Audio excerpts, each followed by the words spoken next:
இயேசு கிறிஸ்துவின் வல்லமையுள்ள நாமத்தினாலும் இயேசுவின் வல்லமை ஊழியத்தின் சார்பாகவும் வாழ்த்துகிறோம், வரவேற்கிறோம். இந்த நாளிலும் வசன வியாக்கியானத்திற்காக நாம் தெரிந்து கொண்ட வேத பகுதி ஆதியாகமத்தின் புஸ்தகம் 47 அதிகாரம் 20 வசனம். ஆதியாகமம் 47 அதிகாரம் 20 வசனம். அப்படியே எகிப்தியர் தங்களுக்கு பஞ்சம் மேலிட்டபடியால் அவரவர் தங்கள் தங்கள் வயல் நிலங்களை விற்றார்கள். யோசேப்பு எகிப்தின் நிலங்கள் யாவையும் பார்வோனுக்காக கொண்டான். இவ்விதமாய் அந்த பூமி பார்வோனுடையதாயிற்று.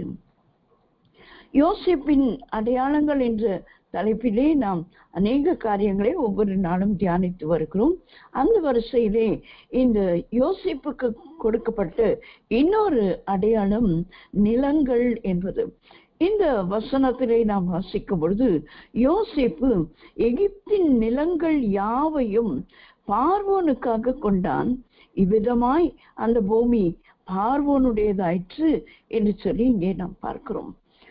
பார்வோன் யோசேப்பை அந்த எகிப்து தேசத்தின் அதிபதியாய் வைத்து இந்த தானியங்களை கொடுக்கிறதான ஒரு பெரிய ஒரு பணியை அவனிடத்திலே கொடுத்திருந்ததை நாம் பார்க்கிறோம்.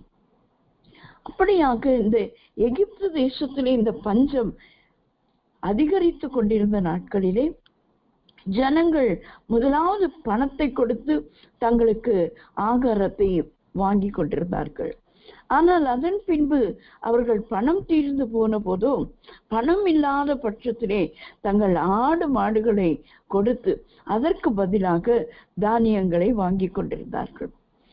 அதையும் மேலிட்டு அவர்கள் ஆடு மாடுகளும் அவர்கள் விற்று அதற்கு தானியம் வாங்கின பின்பு அவர்களுக்கு தங்கள் நிலமும் தங்கள் சரீரமும் தவிர வேறொன்றும் இல்லை என்று சொல்லி 18 வசனத்திலே எகிப்தியர் யோசேப்பினிடத்திலே சொல்லுகிறதை நாம் பார்க்கிறோம்.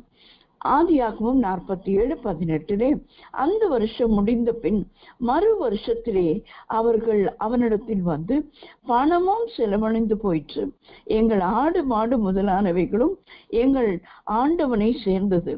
எங்கள் சரீரமும் எங்கள் நிலமுமே ஒழிய எங்கள் ஆண்டவனுக்கு முன்பாக மீதியானது ஒன்றுமில்லை. இது எங்கள் ஆண்டவனுக்கு தெரியாத காரியம் அல்ல என்று சொல்லி இங்கே நாம் பார்க்கிறோம். அவர்களிடத்திலே இருந்ததான எல்லாம் செலவழிந்து போன பொழுது, பணம் செலவழிந்து போனது, ஆடு மாடுகள் செலவழிந்து போனது. இப்பொழுது அவர்களிடத்தில் இருக்கிறதோ எங்கள் சரீரமும் எங்கள் நிலமுமே ஒழிய என்று சொல்லி அவர்கள் சொல்கிறார்கள். எங்கள் சரீரமும் எங்கள் நிலமுமே எங்களிடத்திலே மீதியாய் இருக்கிறது என்று சொல்லும்போது, நாங்களும் எங்கள் நிலங்களும் உம்முடைய கண்களுக்கு முன்பாக அழிந்து போகலாமா? நீர் எங்களையும் எங்கள் நிலங்களையும் வாங்கி கொண்டு ஆகாரம் கொடுக்க வேண்டும். நாங்களும் எங்கள் நிலங்களும் பார்வோனுக்கு ஆதீனமாய் இருப்போம். நாங்கள் சாகாமல் உயிரோடு இருக்கவும் நிலங்கள் பாழாய் போகாமல் இருக்கவும் எங்களுக்கு விதை தானியத்தை தாரும் என்று அவர்கள் கேட்கிறதை பார்க்கிறோம். அவர்களிடத்தில் மீதியாய் இருக்கிறது அவர்கள் சரீரமும் அவர்கள் நிலங்களும். அவர்கள் சரீரத்திலே கொஞ்சம் பலன் இருக்கிறது. அந்த நிலங்களை பயிர் செய்வதற்காக தங்கள் வயல் நிலங்களை அவர்கள் பிரயோஜனப்படுத்துவதற்கு கொஞ்சம் பலன் மீதியாய் இருக்கிறது. மட்டுமில்லாமல் அவர்களுக்கு நிலங்களும் இருக்கிறது. ஆனால் அந்த நிலங்களை கொடுத்து அதற்கு பதிலாக தானியத்தை வாங்கும்படியாக அவர்கள் முற்படுகிறதை பார்க்கிறோம். இங்கே யோசேப்பை குறித்து நாம் பார்க்கும் பொழுது இவை எல்லாவற்றையும் முதலாவது அவர்கள் கொடுத்த எல்லா பணத்தையும் பார்வோனுக்காக சேர்த்து வைத்தான். ஆடு மாடுகளை பார்வோனுக்காக சேர்த்து வைத்தான். இப்பொழுது இந்த நிலங்களையும் அவன் என்ன செய்கிறான்? பார்வோனுக்காக அதை சேர்த்து வைக்கிறான். ஆனால் அவைகளை சேர்த்து வைக்கிற நாட்களிலே ஜனங்களுக்காக பரிதபிக்கிற ஒரு மனுஷனாக இங்கே யோசேப்பு இருக்கிறதை நம்மாலே காண முடியும். யோசேப்பும் நிலங்களும் என்று சொல்லி நாம் பார்க்கும் பொழுது அந்த நிலங்களை அவன் ஜனங்களிடத்திலிருந்து வாங்கி அதை பார்வோனுக்காக அதை சேர்த்து வைத்தான் என்று நாம் அந்த வசனத்திலே நாம் வாசிக்கிறோம். 20ஆம் வசனத்திலே இவ்விதமாய் அந்த பூமி பார்வோனுடையதாயிற்று என்று. அந்த நிலங்கள் எல்லாம் பார்வோனுடையதாயிற்று. ஆனால் அந்த நிலங்களை உடைய ஜனங்களின் பிரயாசம், மீண்டிருக்கிற அந்த கொஞ்சம் மாத்திரம் அவர்கள் அதை பிரயோஜனப்படுத்துவதற்காக அவன் என்ன செய்கிறான், அந்த நிலங்களை வாங்கி என்று சொல்லி 23ஆம் வசனத்தை நாம் வாசிக்கும் பொழுது, பின்னும் யோசேப்பு ஜனங்களை நோக்கி, இதோ இன்று உங்களையும் உங்கள் நிலங்களையும் பார்வோனுக்காக கொண்டேன். இதோ உங்களுக்கு கொடுக்கப்படுகிற விதை தானியம், அதை நிலத்தில் விதையுங்கள் என்று சொல்லி அங்கே கொடுக்கிறதை நாம் பார்க்கிறோம். இவ்வளவு காலமாக அவர்களுக்கு ஆகாரம் தான் கொடுக்கப்பட்டது. பணம் கொடுத்தார்கள், அவர்கள் தானியங்களை வாங்கி அவர்கள் சாப்பிட்டு கொண்டிருந்தார்கள். அவர்கள் ஆடு மாடுகளை விற்றார்கள், அது நிமித்தமாய் அவர்களுக்கு கிடைத்தது ஆகாரம் தான் என்று வேதம் சொல்லுகிறது. அவர்களுக்கு ஆகாரம் கொடுத்து அவர்களை ஆதரித்தான் என்று 17ஆம் வசனத்திலே நாம் வாசிக்கிறோம். ஆனால் அவர்களுக்கு மீந்திருக்கிற அந்த கொஞ்ச பலனும் கொஞ்ச நிலங்களையும் அவர்கள் கொடுக்கிறதான வேளையிலே அதற்கு பதிலாக அவன் கொடுக்கிறது விதை தானியங்களை அவர்களுக்கு கொடுக்கிறதை நாம் பார்க்கிறோம். இதை போய் நீங்கள் நிலத்திலே விதையுங்கள் என்று சொல்லி அவன் சொல்லுகிறதை நாம் பார்க்கிறோம். அந்த விதைக்கிற தானியத்திலிருந்து உங்களுக்கு வருகிறதான விளைவில் 1/5 பங்கை பார்வோனுக்கு கொடுக்க வேண்டும். மற்ற 4 பங்கும் வயலுக்கு விதையாகவும் உங்களுக்கும் உங்கள் குடும்பத்தாருக்கும் உங்கள் குழந்தைகளுக்கும் ஆகாரமாகவும் உங்களுடையதாய் இருக்கட்டும் என்று அவன் சொல்லுகிறதை நாம் பார்க்கிறோம். அப்படியானால் மீந்திருக்கிற கொஞ்ச பலன், மீந்திருக்கிற அந்த கொஞ்ச நிலம் அவர்களை விட்டு போனாலும் அவர்களுக்கு மாறுதரமாக கொடுக்கப்படுகிறது, திரும்ப கொடுக்கப்படுகிறது. என்ன என்று சொன்னால் விதை தானியம் கொடுக்கப்படுகிறது, நிலங்கள் கொடுக்கப்படுகிறது. ஆனால் அதற்கு பதிலாய் அவர்கள் அந்த நிலங்களை உழுது பயிர் செய்து காலகாலமாக அவர்கள் அதிலே ஆகாரம் புசிக்கும்படியாகும். அது மட்டுமல்லாமல் பார்வோனுடைய களஞ்சியத்திலும் தானியம் மறுபடியும் சேர்க்கப்படுவதற்கான நல்ல ஒரு ஞானமும் விவேகமும் உடையவனாய் யோசேப்பு இந்த நாட்களிலே காணப்படுகிறதை நாம் பார்க்க முடியும். அந்த நிலங்கள் அவர்களுக்கு தானியத்தை கொடுத்தது.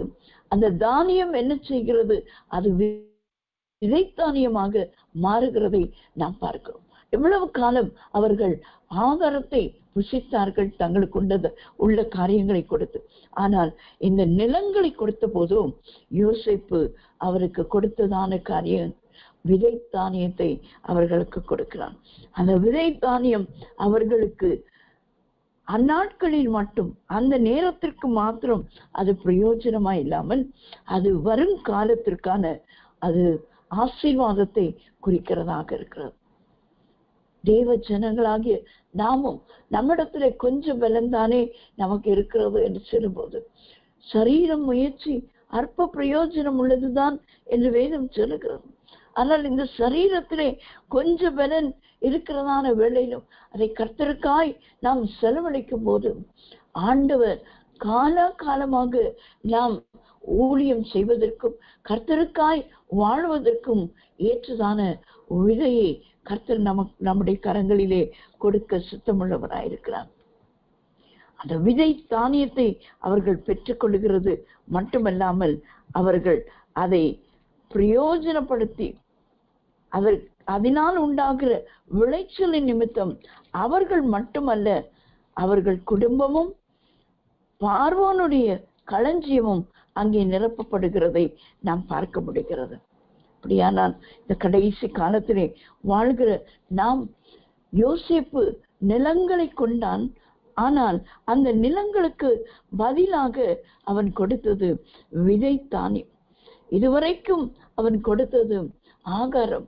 ஆனால் அதன் பின்பு இந்த நிலங்கள் அவனுக்கு கொடுக்கப்பட்ட போது அதனோடு கூட அவன் விதை தானியத்தை கொடுக்கிறவனாக இருந்தான்.